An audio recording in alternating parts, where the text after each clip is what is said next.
Assalamualaikum warahmatullahi wabarakatuh. Alhamdulillahirabbil alamin. Allahumma shalli ala sayyidina Muhammad wa ala ali sayyidina Muhammad.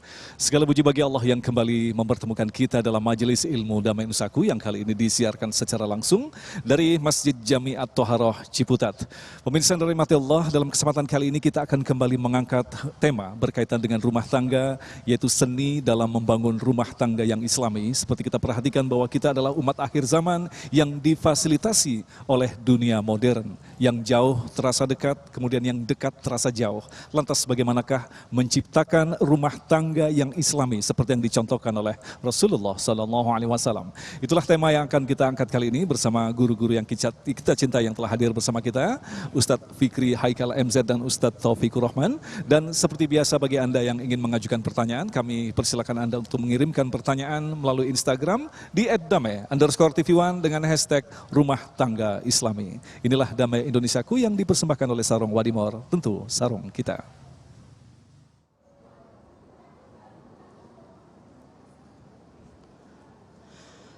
Assalamualaikum warahmatullahi wabarakatuh.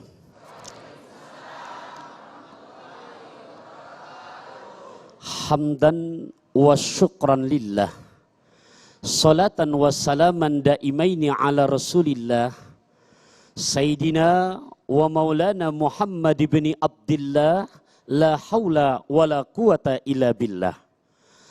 Amma ba'du, faqad qala Allah Ta'ala fil Qur'anil Karim, Bismillahirrahmanirrahim, Ar-rijalu qawwamuna 'alan nisa bima faddalallahu ba'dahum 'ala ba'd wa bima anfaqu min amwalihim. Fassolihatu qanitatun hafidhatun lil ghaibi bima hafidallah, ila akhiril ayah. Ikhwani wa akhwati fillah, pemirsa TV One dimanapun Anda berada, wabil khusus jamaah Masjid At-Thaharah Ciputat, Tangerang Selatan.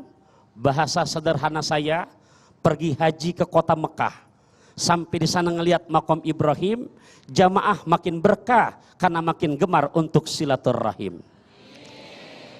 Insya Allah yang hadir saat ini maupun yang menyimak di rumah, wasilah silaturahim, sop jamur soto kaki, makin panjang umur, murah rezeki. Tuh enaknya kalau udah ngomong rezeki yang ngantuk amin kencang aja udah. Hadirin wal hadirat rahimakumullah. Kali ini kita mengangkat tema hak kewajiban suami istri. Tadi di mukadimah saya pinjam bahasa Quran, surat keempat, juz kelima, ayat ke-34. Ibu yang nulis jangan ketinggalan. Surat keempat, juz kelima, ayat ke-34. Surat keberapa? Juz berapa? Ayat berapa? Ini jangan sampai lupa, biar pulang dari sini ntar kalau suami nanya bisa jawab. Nah ditanyakan, ngaji tadi yang di Damai, alhamdulillah bang, bini lu duduk paling depan. Siapa yang ceramah pertama? Gue lupa namanya, pokoknya pakai pantun aja udah. Apa ceramahnya? Hak kewajiban suami istri. Ada dasar Qurannya? Ada. Surat apa? Lu jangan cerewet bang, pokoknya Quran aja udah. Tuh ya, Allah ingatkan Bapak adil loh. Ar-rijalu, adapun suami, qawwamuna 'alan nisa, melindungi untuk perempuan. Bu, Pak, jujur loh, ini yang saya ajak bicara perjaka, bujangan, duda, balik apa udah bulak-balik ini? Nah, istri ketika dinikahin gak minta banyak loh bang. Abang, aku mau dibelikan tinta, tapi tinta yang dari Belgia. Aku mau kau bicara cinta, tapi yang membuat hatiku selalu bahagia. Ya, gue lagi belain, lu denger nggak? Diem baik. Makanya kemarin ada yang curhat suami di kampung saya, Ustadz, ngapa? Bini saya sakit, Zat. Terus saya ajak ke toko emas, baik. Begitu. Hadirin, makanya Rasul menyebutkan ada hak kewajiban adil, ada buat suami, ada buat istri. Saya kutip yang dituliskan oleh Syed Ahmad Al-Hashimi lewat kitab hadis yang bernama Mukhtarul Ahadisin Nabawiyah wal Hikamil Muhammadiyah. Hak ibu dulu deh, hak ibu. Nabi nyebutkan hakul mar'ah ala zauz, hak istri bang terhadap suami.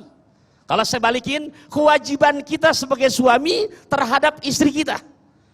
Kalau tadi kita lihat tampilan ada yang sampai dibunuh, itu bodoh. Pertama Nabi ngajarkan, apa kata Rasulullah? Ayyut imaha idha ta'imah.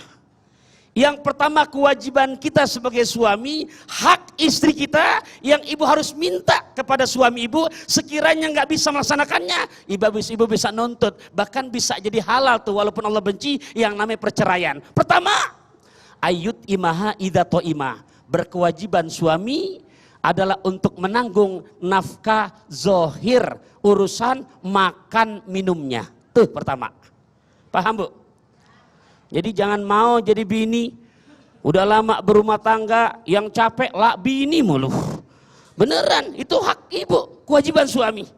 Dan kita bang, mohon maaf, yang keluar dari pagi, siang, malam bahkan tidak pulang untuk kesejahteraan istri kita. Ya Allah, ini biar makin semangat nyari nafkahnya nih.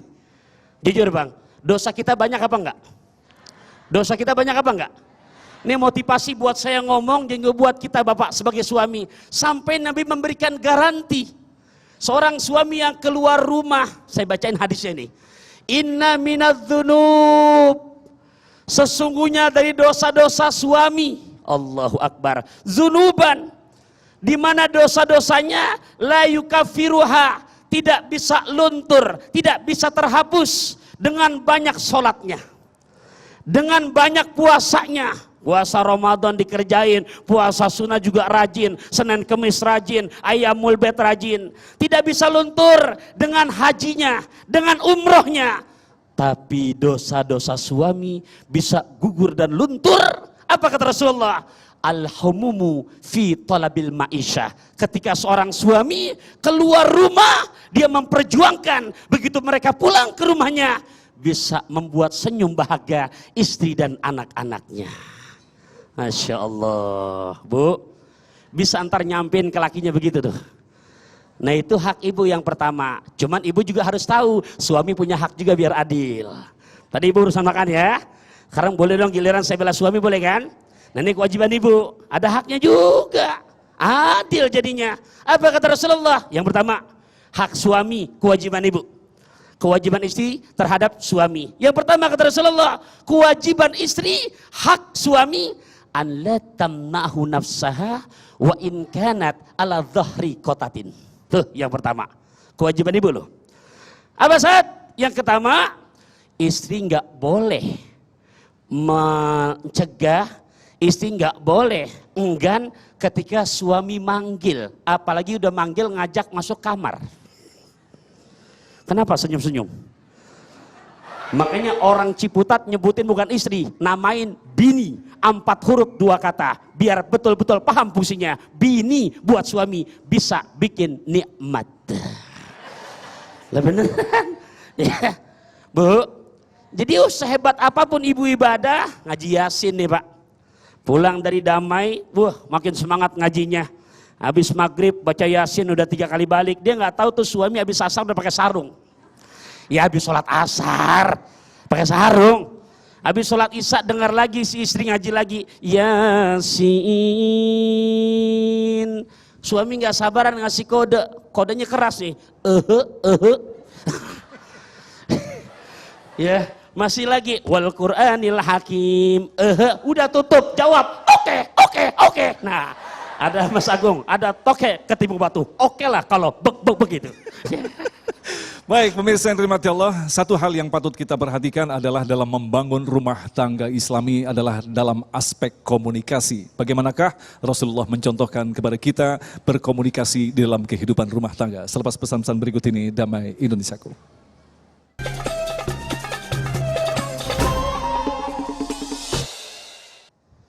Pemirsa TV One dimanapun Anda berada, dari Keranji langsung ke Pondok Kopi. Enak ngaji sambil minum kopi. Iya, biawaknya dari Pondok Kopi ditemani luwak white kopi. Hadirin hadirat rahimakumullah, komunikasi antara pasangan suami istri. Ini bukan maksud menggurui, kita sama-sama belajar. Kalau kita rujukkan kepada akhlak Nabi, ini Rasulullah, keterangannya di mana? Bisa dilihat, dikutip oleh Syekh Nawawi bin Umar Al-Jawi dalam kitab beliau kecil tuh, Uqudul Jan fi Huquqiz Zaujain. Ya, ini kitab zaman sekarang nih jarang udah banyak orang baca, tapi Masya Allah isinya. Kalau kita lihat komunikasi Rasulullah dengan istrinya, pertama saja dalam memanggil panggilan, Bang, Bu, ya. Itu panggilan, nih hadisnya saya bacakan. Sekali waktu Rasulullah bertumpah dengan Siti Aisyah menyampaikan salam dari malaikat Jibril.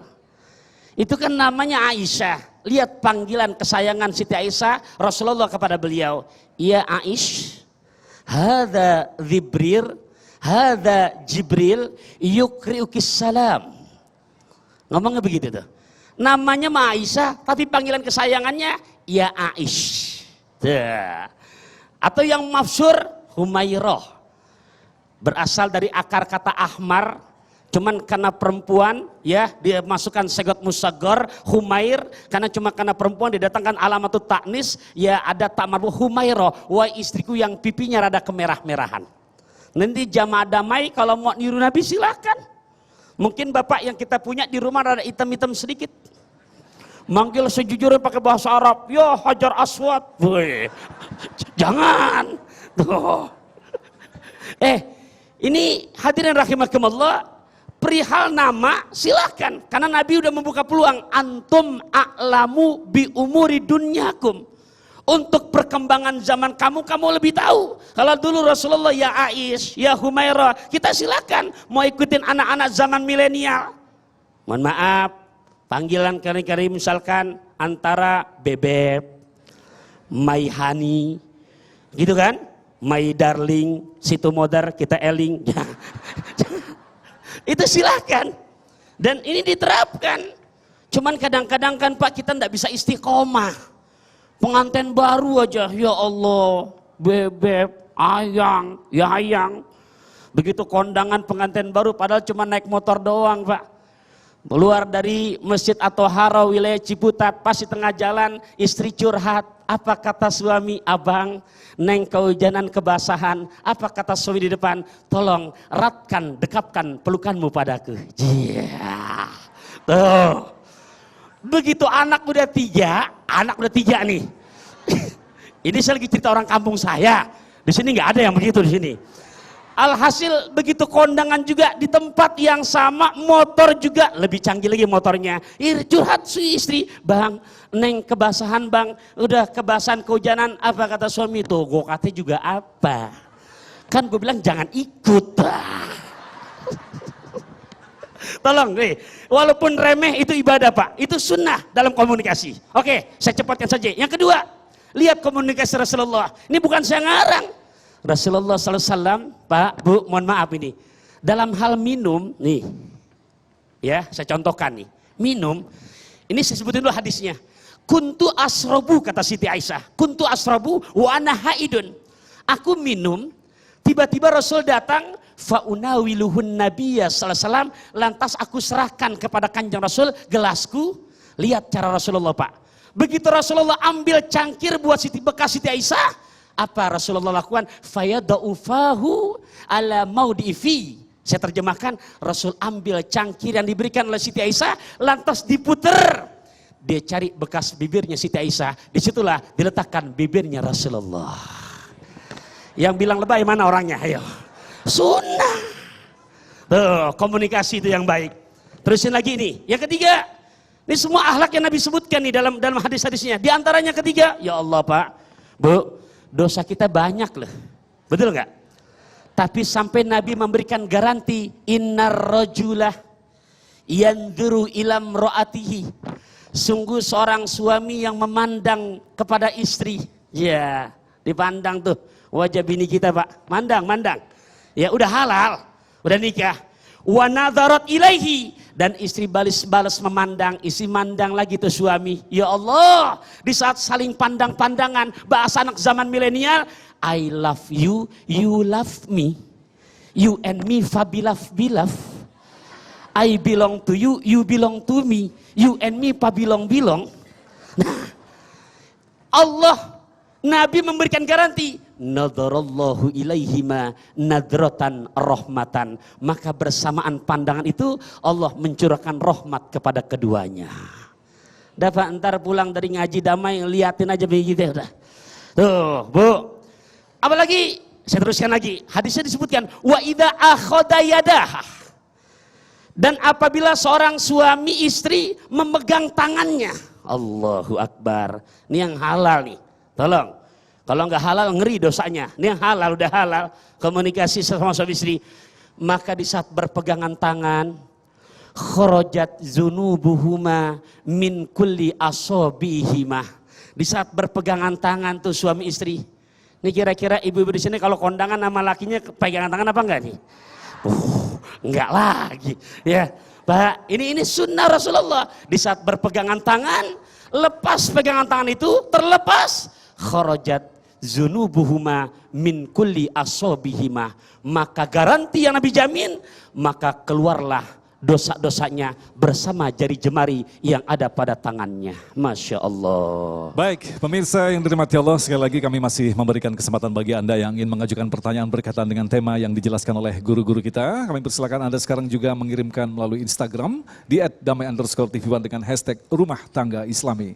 Kami akan kembali selepas pesan-pesan berikut ini. Tetaplah bersama kami Damai Usaku yang dipersembahkan oleh Sarung Wadimor, tentu sarung kita.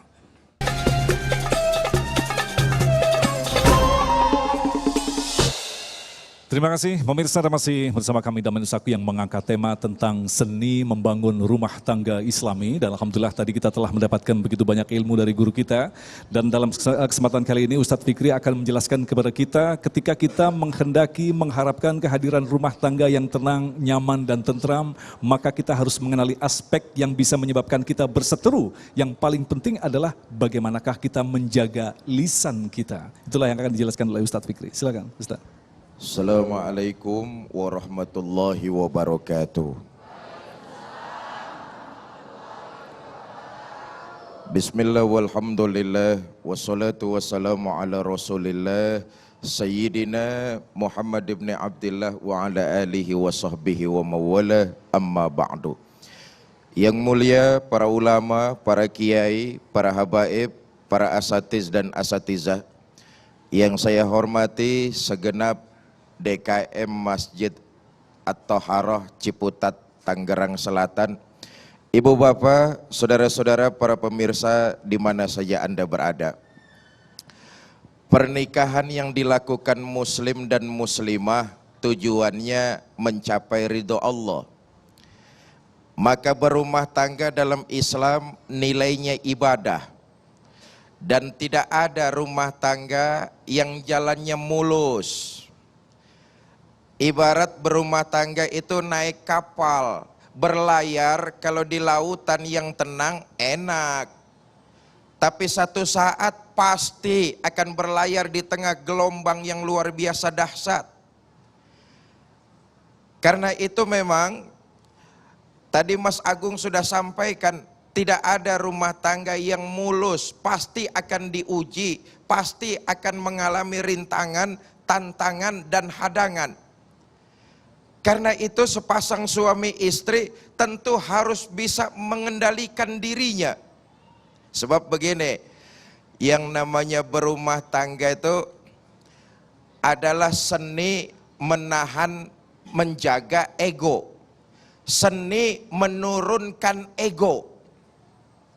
Di sini termasuk dalam hal menjaga lisan.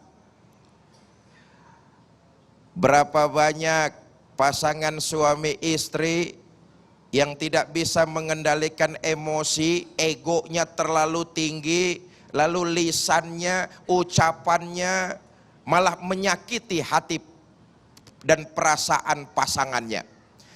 Mungkin saja cuma gara-gara sepele. Rumusnya kan, satu masalah yang kecil bisa jadi gede tergantung cara kita nanganinya. Satu masalah yang bagaimanapun gedenya bisa jadi kecil tergantung kita juga yang nanganinya. Masalah kecil bisa jadi gede, tulisan tuh. Mengendalikan ego, menahan diri, menahan lidah. Bukan menyelesaikan masalah, ini malah makin membesar masalah yang terjadi. Karena itu, jaga lidah, tahan dari kata-kata yang menyebabkan pasangan kita terluka. Karena tadi saya katakan bahwa tiap rumah tangga pasti akan mengalami masalah. Dengan kata-kata yang menyakitkan, tentu masalah bukan tambah selesai, makin besar. Kadang-kadang masalahnya sepele, cuma gara-gara uang belanja ikut kepake 10.000, istri ngomelnya kagak berhenti-berhenti. Kalau dibikinin buku bisa 2 judul itu buku. Masalah yang gak perlu dibesar-besarkan. Tapi karena lagi-lagi suaminya nggak kuat mengendalikan diri, nggak kuat menekan ego, istrinya nyinyir, suaminya ikut nimpalin, meleduk kompornya. Betul?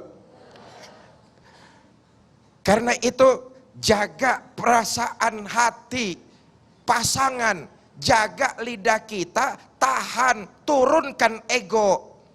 Nih, bukan cuma buat suami saja, tapi buat istri. Memang Islam tuh memberikan satu garis bahwa menjaga keadaan rumah tangga biar sakinah, mawadah dan rahmah itu kewajiban suami istri. Tapi yang diajarin dalam Islam suami lebih dulu. Kenapa? Tadi Ustadz Pantun sudah mengingatkan, suami itu pemimpin rumah tangga, suami itu kepala dalam keluarga. Maka tuntunan Islam kepada para suami lebih dulu, istri ngimbangin. Turunkan ego, tahan lisan. Jangan sampai perkataan kita menyakiti pasangan, menyakiti hati istri kita. Udahlah, kita ngukur diri, Bang.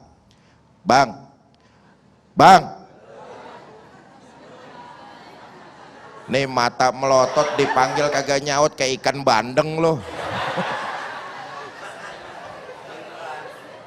Nih Islam ngajarin kita pemimpin dalam rumah tangga. Sudahlah, kalau kita belum bisa nyenengin pasangan kita, jangan nyakitin perasaannya. Betul-betul diem aja loh. Sebab begini ya. Nih. Istri kita wanita tuh makhluk yang perasaannya lembut, hatinya halus. Dia bakal terasa pasangan kita tuh kalau ditampar pakai ucapan, pakai kata-kata, ketimbang pakai tangan. Kalau digampar dia pakai tangan, mungkin sejam 2 jam sakitnya hilang, nangisnya berhenti. Tapi kalau dikata-katain sama suaminya, sampai mati mungkin masih ingat. Makanya wanita makhluk perasaannya lembut, hatinya halus. Betul ya? Nih yang kebanyakan datang di sini nih makhluk halus semua nih.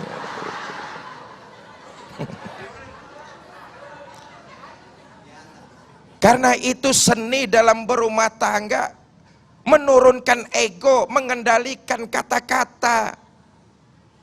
Kita lihat dah sirah nabawiyah. Junjungan kita, teladan panutan tidak lain adalah baginda Nabi Muhammad sallallahu alaihi wasallam. Tuh luar biasa. Nabi itu kata-katanya kepada istri beliau, Masya Allah, menghormati, memuliakan, lembut, di dalamnya mengandung unsur romantisme. Watak perempuan bang, demennya mah dipuji, disanjung.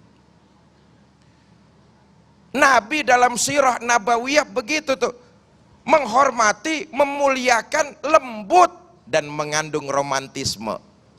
Nabi itu kalau manggil istrinya, ini kata-kata nih, kalimat. Nabi kalau manggil istrinya kalimatnya luar biasa. Ya Humaira, hai yang kemerah-merahan. Menghormati, memuliakan, lembut, di dalamnya mengandung unsur romantis. Kata-kata tuh emang kelihatannya sepele, tapi ternyata dampaknya mampu menjaga keharmonisan dalam berumah tangga. Nabi aja manggil istrinya begitu, ya Humaira, hai yang kemerah-merahan. Bahasa anak sekarangnya, ada apa beb? Kayak begitulah kira-kira. Ini kan kita kadang-kadang enggak, sebagai suami terlalu jujur tapi nyakitin. kata-kata nih. Udah tahu istrinya hitam, kalau manggil buluk sini loh nih. Nih kata-kata yang menyakiti perasaan. Karena itu kondisinya menurunkan ego dengan menjaga kata-kata, jangan sampai menyakiti pasangan kita. Ntar kita insya Allah teruskan kembali. Baik, dalam segmentasi berikutnya nanti juga kita akan tambahkan bagaimanakah dengan sebuah kalimat yang menyatakan bahwa cemburu sesungguhnya adalah tanda cinta. Lantas bagaimanakah dengan kecemburuan yang berlebihan dalam kehidupan rumah tangga? Selepas pesan-pesan berikut ini, Damai Indonesiaku.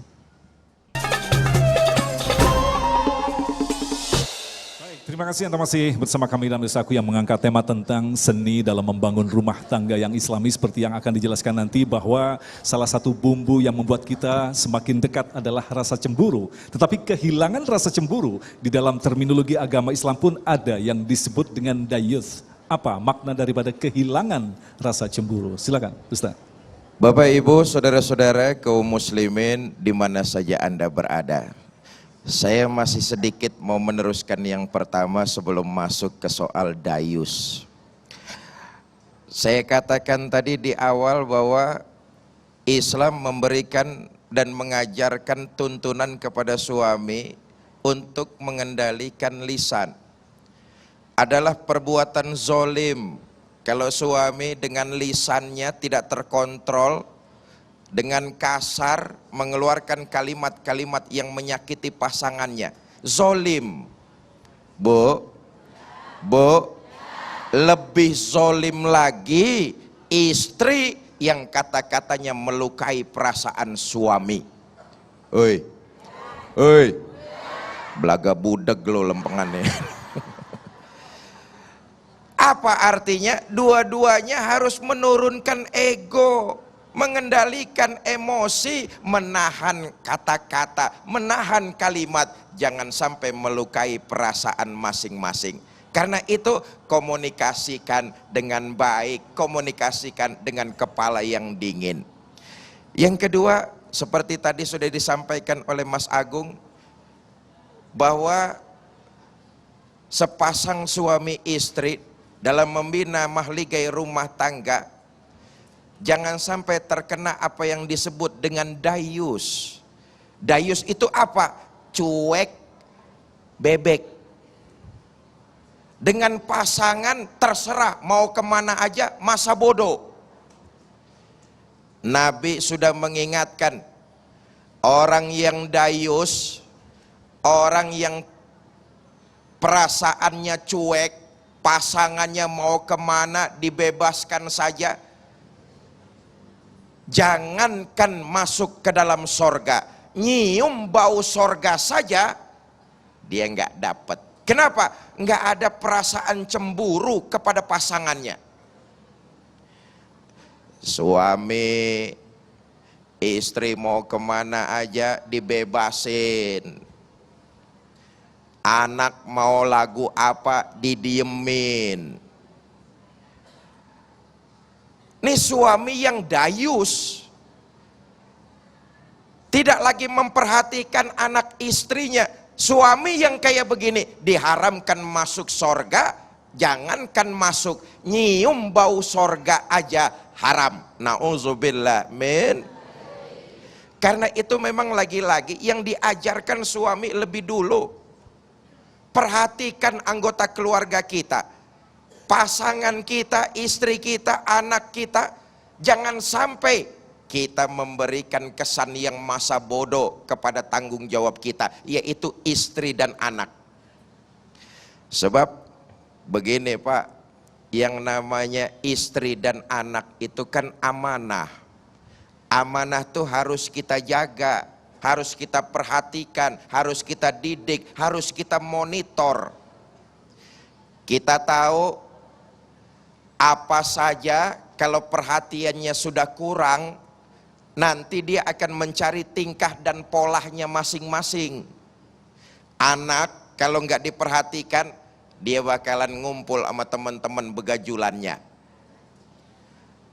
Istri kalau sudah tidak lagi diperhatikan sama suami, dia akan cari tingkahnya sendiri-sendiri. Hati-hati nih, sebab itu dayus.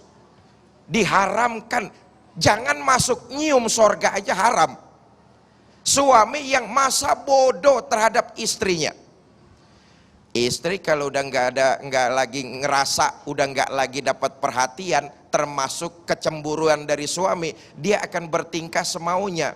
Lihat aja, istri kalau udah begitu tuh, dandan semaunya, beresin rumah sekenanya, masak seenak udelnya.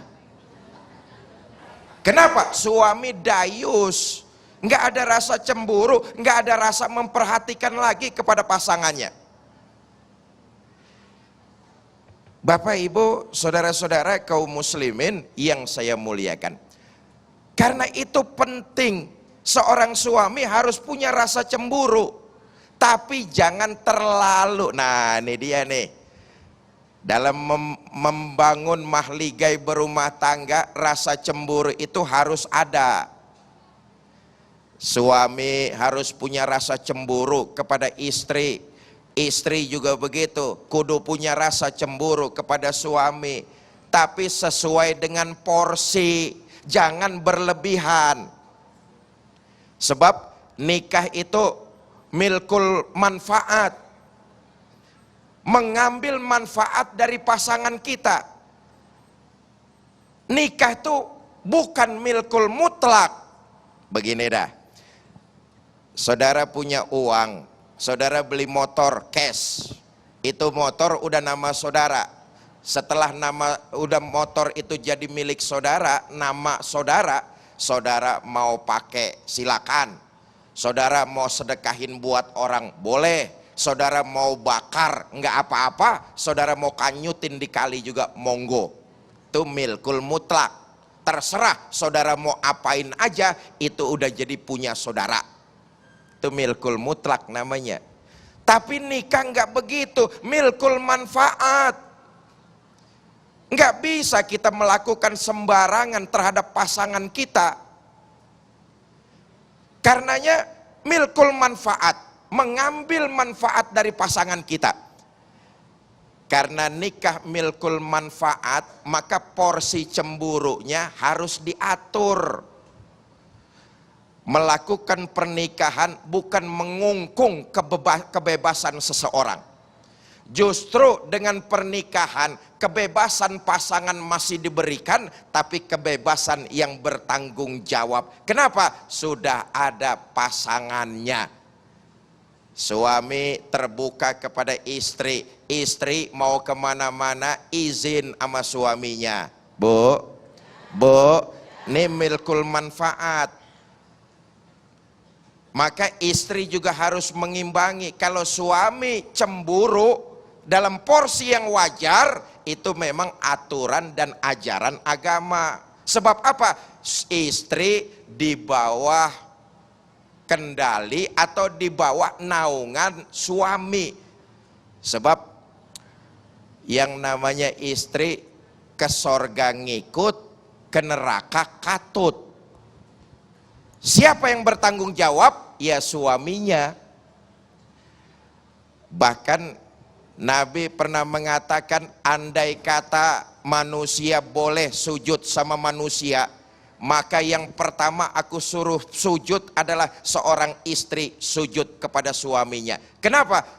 Istri itu tanggung jawabnya suami. Maka suami harus punya rasa cemburu, tapi sesuai dengan porsi. Jangan juga terlalu, itu posesif. Jangan juga kebablasan, nggak punya rasa cemburu, karena diharamkan masuk surga. Wallahu a'lam bishawab.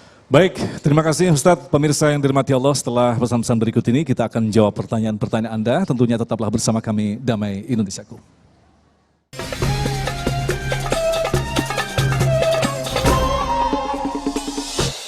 Baik, terima kasih Anda masih bersama kami Damai Indonesiaku dan kita masuk dalam segmentasi tanya jawab. Kita akan segera menjawab pertanyaan-pertanyaan Anda walaupun waktu singkat, insya Allah akan melengkapi tema bahasan kita tentang seni dalam membangun rumah tangga yang islami. Pertanyaan pertama kepada Ustadz Taufik.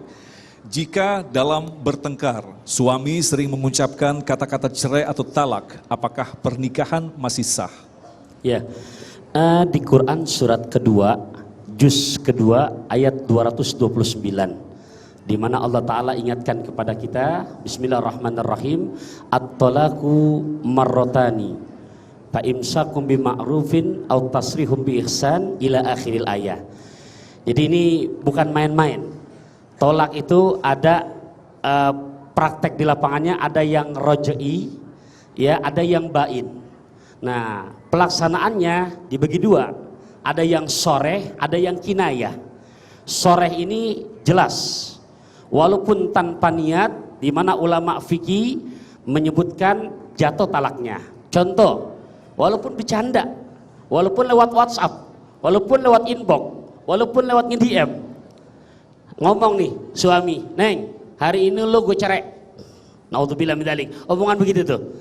Ya, kata-katanya cerai jelas apa enggak tuh? Nah, itu soreh. Ya jelas, maka ini mau bercanda, mau serius, jatuh talaknya. Nah, ada juga yang kedua, prakteknya kinayah. Begitu guru ya. Nah, kinayah ini sindiran. Sindiran ini kalau tidak dibarengi dengan niat, maka tidak jatuh talaknya. Hadirin hadirat rahimakumullah, sindiran. Nggak ada kata-kata cerainya, tapi juga omongannya arahnya ke sana. Ya udahlah mah, mulai hari ini kau kupulangkan ke rumah orang tuamu. Nah, ini bahasa kinayah. Nggak jelas kata-kata cerainya. Itu kalau memang niatnya dari awal kronologis pembicaraan memang udah arah begitu. Nah itu tolong ya, misalkan ini abang ngomong bener gini. Oh bener. Nah, walaupun itu sindiran, jatuh talaknya. Nah, hal yang begini jangan dianggap main-main. Nah, kenapa? Karena ya ucapan-ucapannya sendiri yang akan menutup pintu keberkahan dalam rumah tangga kita. Berarti dalam konteks pertanyaan ini mereka harus menikah kembali begitu? Ya, ada makanya disebutkan talak raj'i. Nah, ketika sudah mengucapkan aku cerai kamu, lantas masih di surat Al-Baqarah tadi yang saya sebutkan 229 di ayat 227 Al-Baqarah. Nah, ketika di situ belum selesai salah satu kuru ini bahasa Quran yang dimana ulama fikih menyebutkan 3 kali sucian. Apabila 3 kali sucian, menstruasi bersih, menstruasi bersih, menstruasi bersih, belum berkumpul, maka sudah tidak bisa balik lagi. Sebelum, seperti pertanyaannya, tajdidun nikah, memperbaharui pernikahannya, gitu. Luar biasa, sangat jelas sekali Ustadz. Ke Ustadz Fikri ini pertanyaan menarik sekali. Perbedaan budaya sering menjadi pemicu perseteruan dalam rumah tangga. Bagaimanakah menyelesaikannya? Bapak Ibu, Allah menciptakan manusia itu bersuku dan berbangsa. Pernikahan yang dilakukan oleh muslim dan muslimah itu memang proses pembelajaran selamanya, seumur hidup. Karena dari latar belakang yang berbeda, dari karakter yang berbeda, dari pemikiran-pemikiran yang berbeda.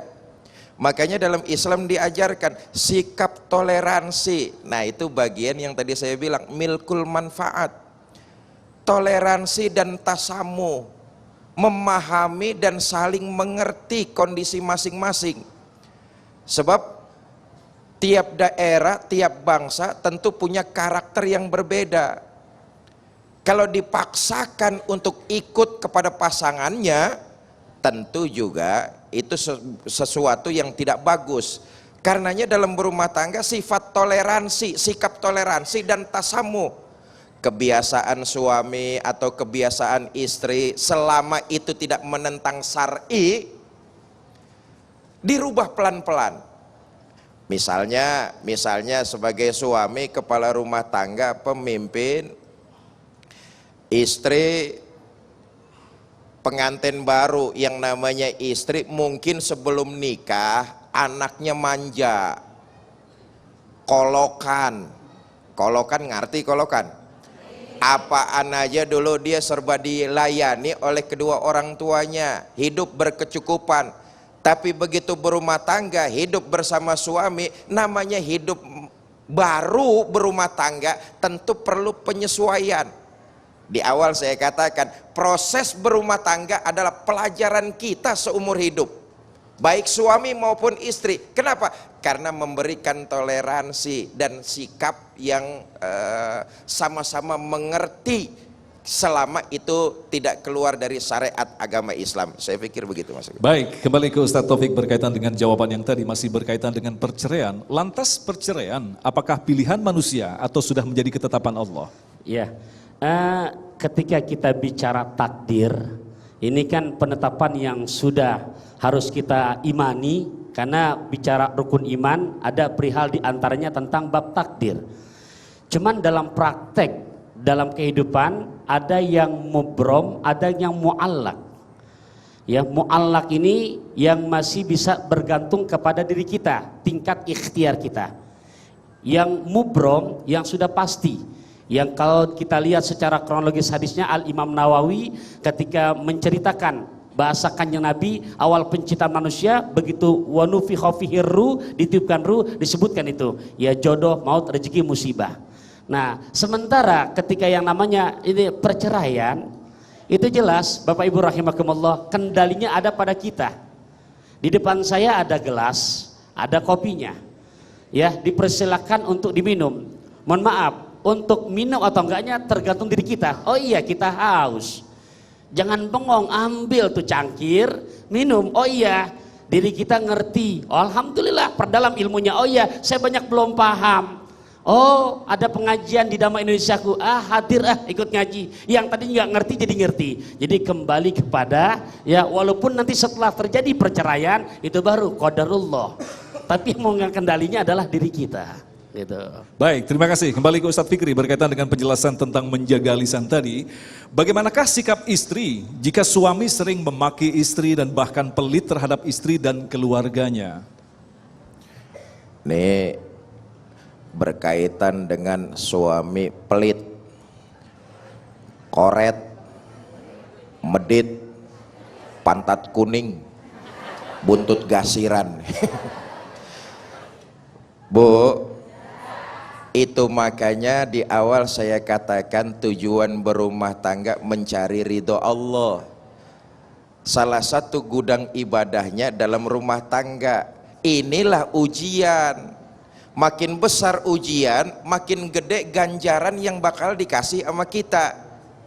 Karena itu selain sikap toleransi dan tasamuh, maka bersabar. Kenapa? Menghadapi ujian.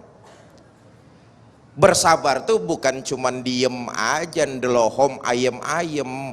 Kasih pengertian, komunikasikan kepada suami dengan cara yang ma'ruf, dengan cara yang baik. Suami juga kudu tahu diri. Lagi-lagi saya katakan milkul manfaat itu artinya termasuk di situ kalau ada kelebihan rizki, ya nafkahkan istri. Sebab zolim loh. Kalau sebagai suami pakai baju mahal-mahal, istri pakainya cuman itu aja.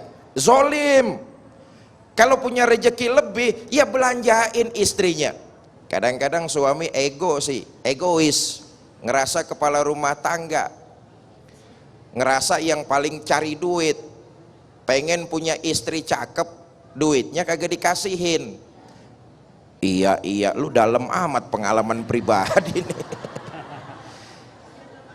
Karena itu zolim seorang suami, dia keren sendiri, dia bagus sendiri, sementara istrinya jelek, rebek, belek.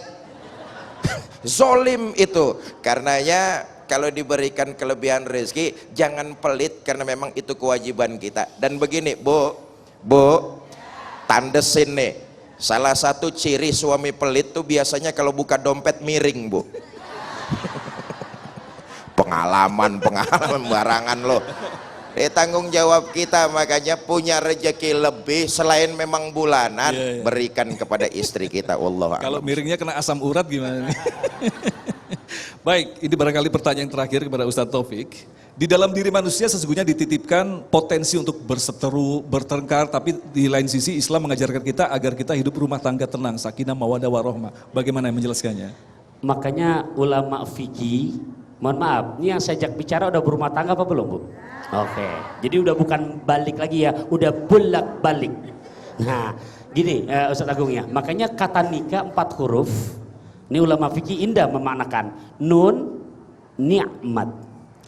Kaf, karomah, ya, alif istiqomah.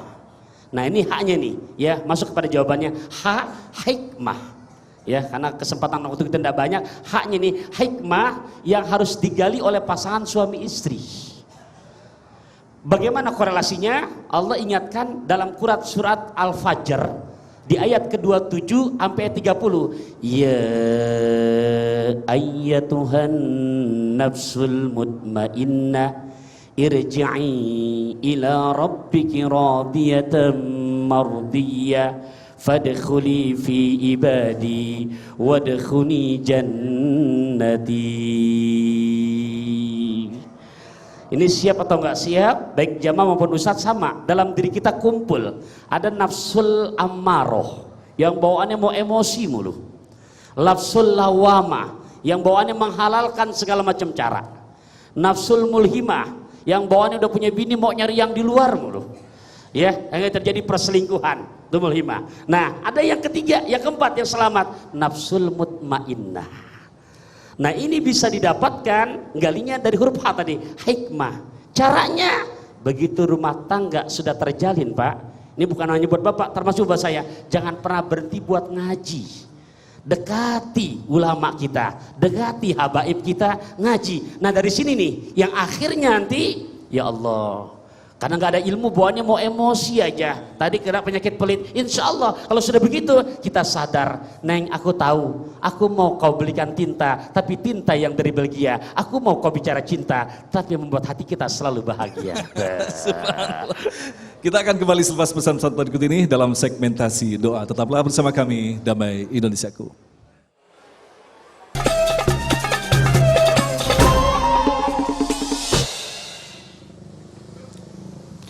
Demikian pemirsa yang dirahmati Allah, Damai Nusaku untuk hari ini, dan jangan lupa untuk menyaksikan terus tayangan Rumah Mama Dedeh yang bisa Anda saksikan di setiap hari Senin hingga hari Jumat pukul 8 waktu Indonesia Barat. Agung Izul Haq dan kerabat kerja Damai Indonesiaku serta pendukung acara ini, Sarung Wadimor, tentu Sarung kita mengucapkan terima kasih atas perhatian Anda. Assalamualaikum warahmatullahi wabarakatuh. Bapak, Ibu, saudara-saudara kaum muslimin yang saya cintai, jelaslah bahwa tujuan pernikahan mencari ridho Allah. Berumah tangga adalah mengumpulkan berbagai macam pahala, karena di situ ibadah kita kepada Allah. Ujian, rintangan, tantangan itu pasti akan datang menghantam mahligai rumah tangga. Karena itu kalau tujuannya mencari ridho Allah, berumah tangga hanya beribadah kepada Allah, masalah-masalah yang datang insya Allah akan ada solusi dan jalan keluarnya. Yang terpenting adalah ingat komitmen awal berumah tangga mencari ridho Allah. Kalau suami istri cekcok, dalam rumah tangga Islam pasti ada percekcokan. Kalau cekcok, kembalikan, tujuan kita mencapai ridho Allah. Insya Allah itu akan ada jalan keluarnya semua. Wallahu a'lam bishawab. Astaghfirullahaladzim, nastaghfirullahaladzim, nastaghfirullahaladzim, bismillahirrahmanirrahim. Allahumma salli ala Sayyidina Muhammadin wa ala ali Sayyidina Muhammad. Allahumma aslih dhata bainina. Ya Allah, mudahkan segala urusan kami. Wa alif baina kulubina. Ya Rabb, persatukan selalu hati kami. Wahdina subulas salam, berikan petunjuk yang baik kepada kami, jalan-jalan keselamatan yang Engkau ridhoi. Wa najjina minadh-dhulumati ilan nur, selamatkan kami ya Allah dari gelapnya kebodohan kepada cahaya petunjuk yang Engkau ridhoi. Wa jannibnal fawahisha, ya Rabb, jauhkan diri kami dari segala macam bentuk kemaksiatan. Ma dhahara minha wa ma baton, baik yang nampak maupun yang tak nampak. Rabbana hablana min azwadina wa dzurriyyatina qurrata a'yun. Ya Allah, berikan kepada kami pendamping hidup, anak cucu yang selalu patuh menjalankan perintah-Mu. Waj'alna lil muttaqina imama, jadikan kami imam yang memiliki hati yang bertakwa. Rabbana atina fid dunya hasanah wa fil akhirati hasanah wa qina adzabannar. Wa sallallahu ala sayyidina Muhammadin da'wahum fiha subhanakallahumma wa tahiyyatuhum fiha salam wa akhiru da'wahum anil hamdulillahi rabbil alamin.